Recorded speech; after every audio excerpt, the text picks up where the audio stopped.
And that's the notion that the Big 12 could have 6 of the top 16 seeds on Selection Sunday. Now, anybody that follows college basketball knows that the entire season is all a buildup to the NCAA tournament. And it's also a season that revolves around a scenario where every single game matters, where every single game has major substance. And I think as we now have just about 8 or 9 days left in non-conference play, one dominant theme that I have seen is the top heaviness of the Big 12 conference. And when I mean top heaviness, I think there are 6 teams that could be a 4 seed or better on Selection Sunday. And I also think unequivocally the Big 12 has the most Final Four contenders right now out of any major conference. Now, if you look at the other leagues around college basketball, obviously we have spent a lot of time around the Big East and what's going on with UConn and St. John's separating themselves from everybody else. UConn's obviously going to be firmly in contention to be a number 1 seed in the NCAA tournament. The ACC is improved. The ACC has gotten great mileage out of Duke, Carolina, and Louisville. Virginia looks promising in its first season under Ryan Odom. But still, after those 3 teams, you feel like there's a little bit of a drop, at least right now, in the ACC.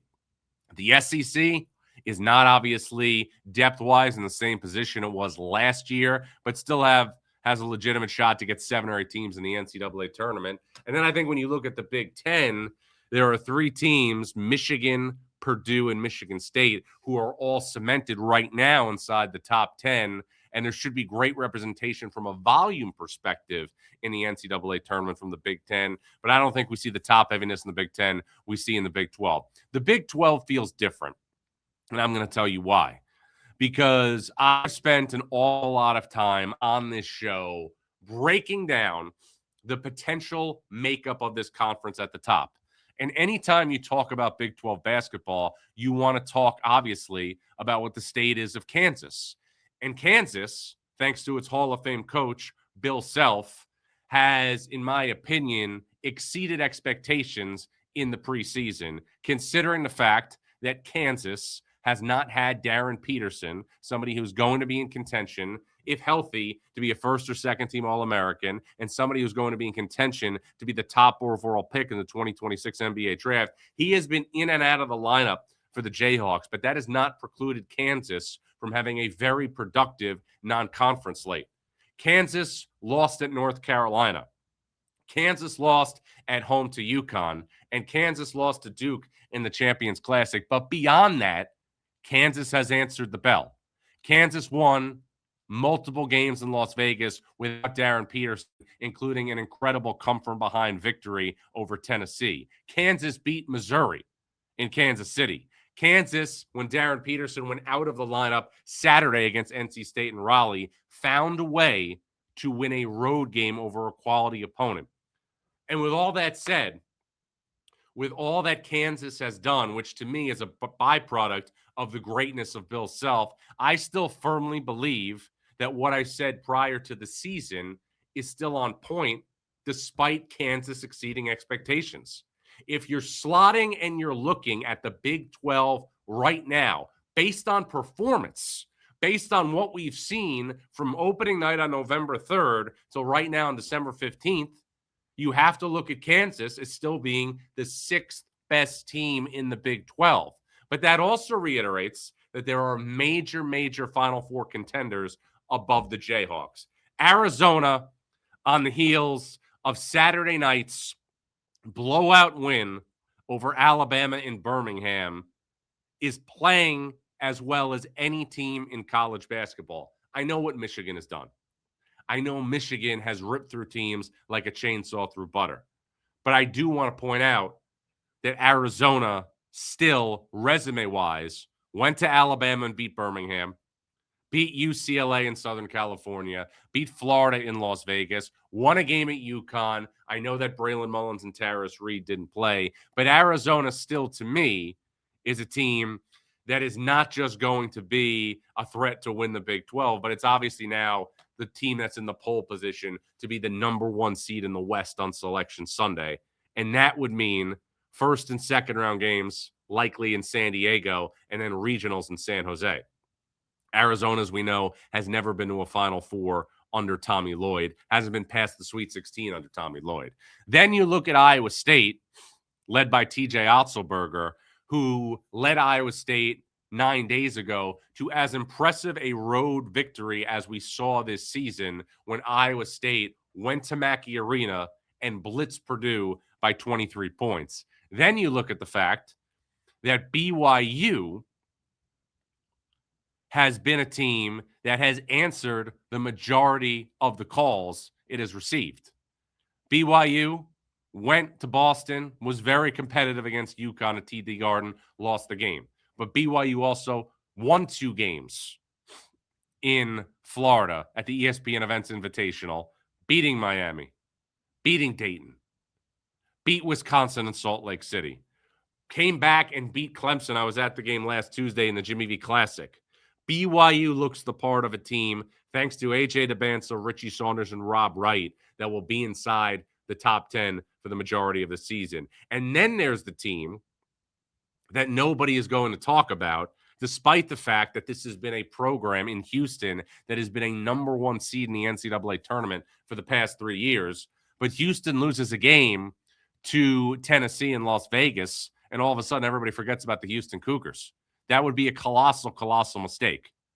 Houston is going to get an opportunity to play an Elite Eight caliber game Saturday afternoon in Newark on CBS against Arkansas, who to me clearly is separating itself as the best team in the SEC. So Houston would be the 4th team. And then the 5th team is the team that Arkansas beat, Texas Tech, on Saturday in Dallas. Texas Tech obviously has some things to work out. Obviously has a brand new supporting cast around JT Toppin and Christian Anderson. But Texas Tech, in terms of 1-2 punches right now, has as good of a 1-2 punch as there is in the sport, with Anderson, with JT Toppin, who has been unguardable to start the season. He was the Big 12 Player of the Year. He was the first-team All-American last year. This season, he has amplified his production. So those 5 teams, Arizona, Iowa State, BYU, Houston, Texas Tech, to me, are all in position to clearly be top 16 seeds on Selection Sunday.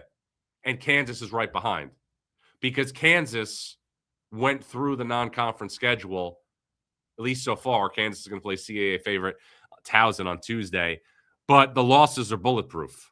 UConn at home is not going to harm you long-term. At Carolina isn't going to harm you long-term, and neither is a neutral site loss to Duke. So I think, given the fact that Kansas is going to play in the Big 12, who also has additional NCAA tournament teams from the 6 that I mentioned, like Oklahoma State, like TCU, I think Baylor as well. Beyond that, we'll see. But the Big 12 is also getting great mileage out of unexpected places like Colorado and Arizona State. I think, considering the fact that the metrics are aligned the way they are, if Kansas can continue, and I know that people want to ask a million questions about Darren Peterson, but I learned a lot about Kansas without Darren Peterson in Las Vegas. And again, it's a credit to themselves. If Kansas can continue on the pace that it's at, I think there is a legitimate chance that the Big 12 is going to have 6 of the top 16 seeds on Selection Sunday. Now, we're going to have a bracket reveal on CBS in February. And obviously, once we get into the new year, bracketology is going to be a thing that we're going to talk about on this show, that you are going to see become part of the vernacular of our country. But with all that said, I don't think there is any doubt whatsoever that the Big 12 has separated itself top to bottom as the best conference in college basketball. And I'm just thinking about now, and I'm somebody who is always an advocate and a proponent to be in a situation when all conference teams are announced, that you make sure you only have 5 players on these all conference teams. You know how hard that's going to be to do with the Big 12? A.J. DeBanza has to be on there. Jaden Bradley has to be on there. You would think, obviously, at the other teams in the conference, you'd like to spread around. JT Toppin and Christian Anderson have to be on there. So if you're only using 5 players, it is going to be a tough sell for that 5th spot, the way you look at it in the Big 12. And that's why we see so many different conferences put more than 5 guys on these all-conference teams. But that's not really my prerogative. I am an advocate for having 5 players on a team. But beyond this, beyond what the Big 12 has done in terms of star power, beyond these 6 teams, the conference is in a healthy position, in my opinion, to have 8 to 10 teams in the NCAA tournament in 2026. UCF also off to its best start in program history. A lot of this is going to come out of the wash over the next weeks and months. But if you're looking at the Big 12 right now from 30,000 feet, you have extreme depth at the top of the conference. And I think you could see a scenario where a team that is the 4 or 5 seed in the Big 12 tournament winds up making it all the way to the Final Four. I really believe that. And that has happened in the past in other instances. John Beilein in Michigan in 2013 were the 5 seed in the Big Ten tournament, wound up playing Louisville for the national championship. And I believe that the same was true in 2018, was the 4 or 5 seed in the Big Ten tournament. And then Michigan went on to play Villanova for the national title in 2018. Remember, you don't have to win these super conferences. And Bill Self talked about this on this podcast over the summer. You don't have to win these conferences to have a great seed in the NCAA tournament. There's been a number of teams in the past, Villanova in 15-16 under Jay Wright, who did not win their conference regular season title, but still found a way to obviously go to the Final Four and win a national championship.